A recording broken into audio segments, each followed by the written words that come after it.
할렐루야, 안녕하세요. 콜로라도 스프링스에 있는 한미감리교회를 담임하고 있는 목사 김태준입니다.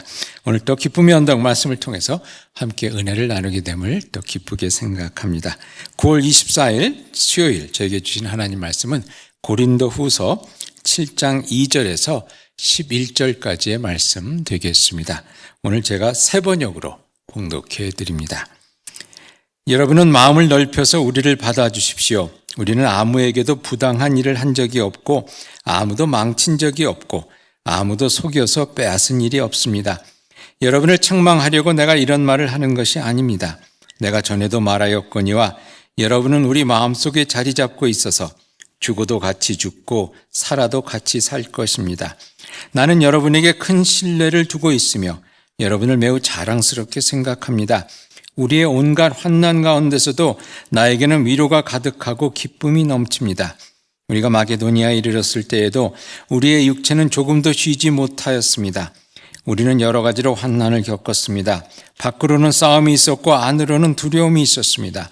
그러나 시리에 빠진 사람을 위로해 주시는 하나님께서는 디도를 돌아오게 하심으로써 우리를 위로해 주셨습니다.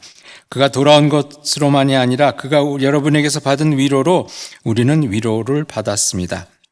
여러분이 나를 그리워하고 내게 잘못한 일을 뉘우치고 또 나를 열렬히 변호한다는 소식을 그가 전해줄 때에 나는 더욱더 기뻐하였습니다. 내가 그 편지로 여러분의 마음을 아프게 했더라도 나는 후회하지 않습니다. 그 편지가 잠시나마 여러분의 마음을 아프게 했다는 것을 알고서 후회하기는 하였지만 지금은 기뻐합니다. 그것은 여러분이 아픔을 당했기 때문이 아니라 아픔을 당함으로써 회개에 이르게 되었기 때문입니다. 여러분이 하나님의 뜻에 맞게 아파하였으니 결국 여러분은 우리로 말미암아 손해를 본 것은 없습니다. 하나님의 뜻에 맞게 마음 아파하는 것은 회개를 하게 하여 구원에 이르게 하므로 후회할 것이 없습니다. 그러나 세상 일로 마음 아파하는 것은 죽음에 이르게 합니다. 보십시오. 하나님의 뜻에 맞게 마음 아파함으로써 여러분에게 얼마나 많은 변화가 일어났습니까? 여러분이 나타낸 그 열성, 그 변호, 그 의분, 그 두려워하는 마음, 그 그리워하는 마음, 그 열정, 그 응징은 참으로 놀라운 것입니다. 여러분은 그 모든 일에 잘못이 없음을 보여주었습니다. 이 말씀은 하나님의 말씀입니다. 말씀을 주신 하나님께 감사드립니다.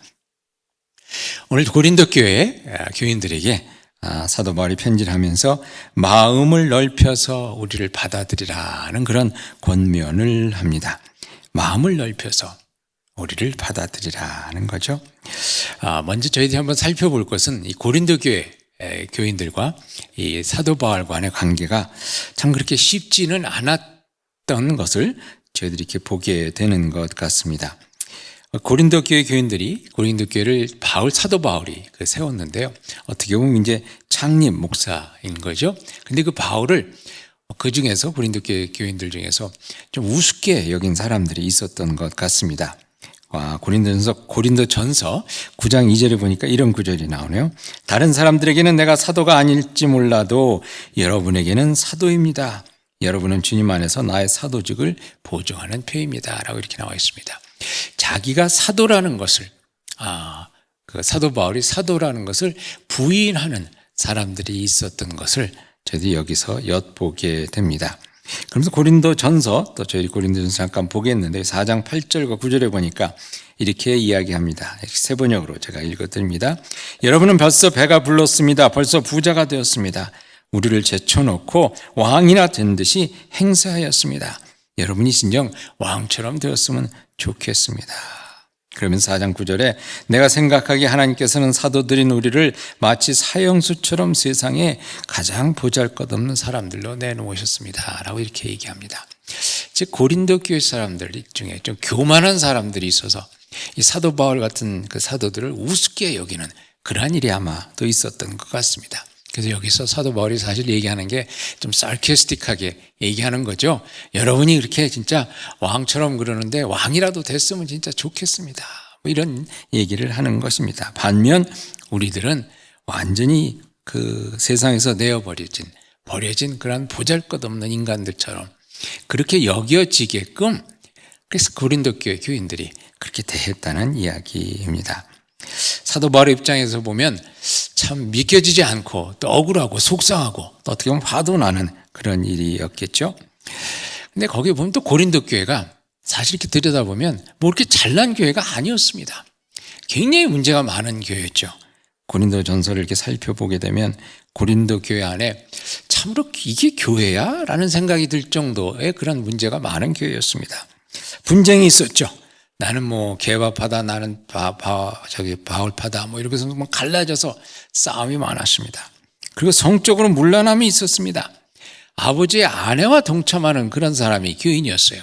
아버지 하나니까 아마 아버지가 세장가 들어서 계모겠죠. 그런데 계모와 성관계를 맺는 그런 사람이 교인이라고 이렇게 앉아 있는 것이 고린도 교회였습니다. 성만찬 예배가 참 무질서한 게 있었어요. 예배 드릴 때 막 서로 방언한다고 어떻게 이제 잘난치 않은 그런 마음으로 그냥 막 여기서 방언하면 또 저기서 또 막 방언 터져 나오고 그래갖고 뭐 말씀을 전할 수가 없었습니다. 성만찬을 하는데 그냥 먼저 온 사람들이 성만찬에 위해서 준비된 음식들을 그냥 먹고 마시고 어떤 사람은 그냥 성만찬 포도주를 너무 많이 마셔서 막 술찬처럼 이렇게 예배에 들어오고 난장판이었습니다. 그런 교회가 이 사도 바울을 우습게 여기니 참 사도 바울이 얼마나 힘들었겠습니까? 그래서 아무튼 사도로서 사도 바울이 고린도 교회에 좀 나무라는 편지를 쓰게 되었던 것 같습니다. 오늘 본문 7장 8절에 보니까 내가 그 편지로 여러분의 마음을 아프게 했더라도 라고 이렇게 나옵니다. 그 사람들이 듣고 좀 기분 나빴을 그러한 편지를 사도 바울이 또 사도의 직분으로서 사명을 가지고 아마 썼던 것 같습니다. 그런데 오늘 본문에서 중요한 것은 그 편지를, 그 힘든 내용의 편지를 고린도 교회 교인들이 회개함 가운데 받아들였다는 것입니다. 회개함 가운데 그것을 또 사도 바울이 지가 뭔데 이런 편지를 이런 얘기를 우리한테 하고 하지 않고 그야말로 겸손하게 그것을 받아들였다는 것이죠. 그것은 7장 8절에 계속해서 보면 내가 그 편지로 여러분의 마음을 아프게 했더라도 나는 후회하지 않습니다. 그 편지가 잠시나마 여러분의 마음을 아프게 했다는 것을 알고서는 후회하기는 했지만 지금은 기뻐합니다. 왜냐하면 그것은 여러분이 아픔을 당했기 때문이 아니라 아픔을 당함으로 회개에 이르게 되었기 때문이다 라고 이렇게 얘기합니다. 그 편지를 받고서 그 고린도 교회에서 회개 운동이 일어난 것입니다. 그러면서 7장 11절에 이렇게 계속 얘기하죠. 보십시오. 하나님의 뜻에 맞게 마음 아파함으로 여러분에게 얼마나 많은 변화가 일어났습니까? 그 듣기 힘든 그 내용의 편지를 고린도 교회 교인들이 받아들임으로써 새로운 변화, 새로운 부흥의 은혜의 역사가 일어나기 시작했다는 것입니다. 여러분, 이것이 하나님의 은혜 역사가 아니겠습니까? 우리들의 잘못을 지적해주는 그 말을 겸손히 받아들여서 회개의 역사를 통해서 또 회개를 통해서 하나님의 새로운 은혜의 때를 여는 것 말입니다. 저희가 가만히 저희 삶을 살펴보면 어느 때는 뭐 이렇게 저렇게 많이 숨기기도 하지만 가만히 솔직하게 이렇게 들여다보면 우리 자신의 삶, 또 우리 가정, 또 교회가 참 이 고린도 교회 같다는 생각을 안 할 수가 없을 것 같아요. 한 번은 저희가 집에서 그 드라마를 보는데 한국 드라마 중에 이제 많이 나오는 게 고부간의 갈등 아닙니까? 고부간의 갈등이 나오는 그런 장면을 이렇게 보고 있었어요. 근데 마침 저희 어머니랑 제 아내랑 그리고 제가 이제 같이 그 한국 드라마를 보고 있었습니다. 그런데 드라마 속에서 일어나는 일이 우리 집에서 일어나는 일이랑 너무 똑같은 거예요. 그러니까 셋이 앉아서 서로 얼굴도 쳐다보지 못하고 이렇게 참 개면쩍게 이렇게 앉아서 드라마를 봤던 기억이 나는데요. 그렇게 어느 땐 저희들의 그런 모습이 또 적나라하게 드러날 때가 있습니다. 그런데 그럴 때 남의 조언에 귀를 기울인다는 건 쉽지 않습니다. 이게 잘못되지 않았냐, 이렇게 해야 되지 않겠냐 라고 얘기해 주는 건 어느 때는 그것이 옳은 것인 말인 줄 알면서도 저희 기분 나빠서 그걸 받아들이지 않을 때가 많이 있죠. 하지만 저희들이 그 말에 귀를 기울일 때 오늘 본문 말씀처럼 마음을 넓혀 그것을 받아들일 때에 진정 하나님의 놀라운 은혜의 역사가 있게 된다는 것을 기억했으면 합니다. 사도 바울이 오늘 저희에게 권면하는 겁니다. 마음을 넓혀 받아들이십시오. 제 인생 중에 가장 도움이 됐던 조언들이 이제 몇 가지 있는데, 그 중에 하나는 어느 목사님께서 이렇게 말씀을 해주시더라고요. 자신이 싫어하는 그 신학자의 책을 읽어라는 이런 말씀을 하셨어요. 저희도 이제 신학을 하다 보니까 뭐 이렇게 또 흐름이 몇 가지 있지 않습니까? 그래서 또 자기랑 좀 이렇게 좀 생각이 다른 그런 신학자들, 저 사람은 뭐 신학자가 저런 얘기를 해? 예수 믿는다고 하면서 왜 저런 얘기를 하는 그런 사람들이 또 있음직하죠. 근데 그래서 그런 사람들의 말을 안 들으려고 합니다. 근데 그런 사람의 책을 한번 읽어보려는 거예요. 왜? 내가 좋아하는 사람의 책을 읽어봤자 맨날 내 생각이 변화가 없다는 거죠. 그렇지만 나랑 반대되는 사람의 그 책을 읽었을 때 거기에 도전을 받게 된다는 것입니다. 그래서 한번 진정 그렇게 해봤어요. 그랬더니 참 이거 뭐 이런 얘기를 하나 하는 생각으로 책을 읽기가 쉽지는 않던데, 근데 한 가지 딱 걸려오는 게 있더라고요. 이건 진짜 말이 되는 것 같네. 이건 진짜 한번 생각해 봐야 되겠는데. 근데 그 한 가지가 저의 믿음에 큰 변화를 일으키고 큰 도움을 주게 되는 것을 경험하게 되었습니다.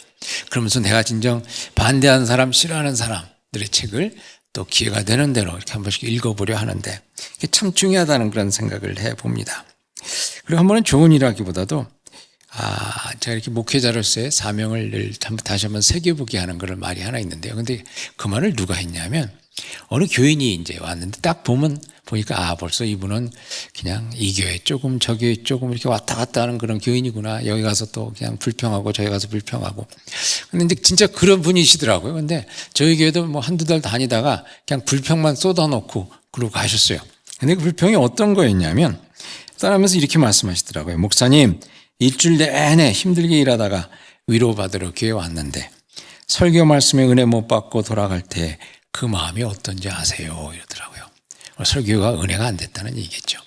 그래서 제가 속으로 진짜 그래 너 잘났다 뭐 이 얘기 해주고 싶었는데 당신은 얼마나 잘났습니까? 그리고 설교 죽쓰고 이렇게 그 내려가는 강단을 내려가는 목사 마음 당신은 알아? 뭐 이렇게 막 얘기해주고 싶었는데, 근데 아무튼 근데 그 말이 제 마음을 떠나지 않더라고요.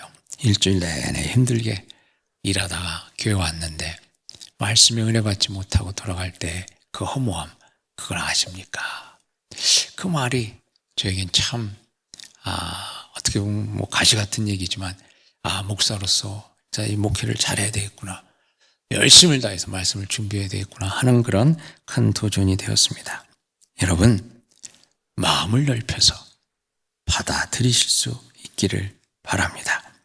마음을 넓혀서 내가 좀 듣기 힘든 이야기, 나의 마음을 아프게 하고 나의 마음을 찌르는 그 이야기라도 마음을 넓혀서 받아들일 때 그것이 은혜가 되고 도전이 되고 또한 힘이 되는 줄 믿습니다. 그 일을 잘함으로써 하나님으로부터 큰 은혜 받은 이가 누군지 아시죠? 다윗이죠. 다윗.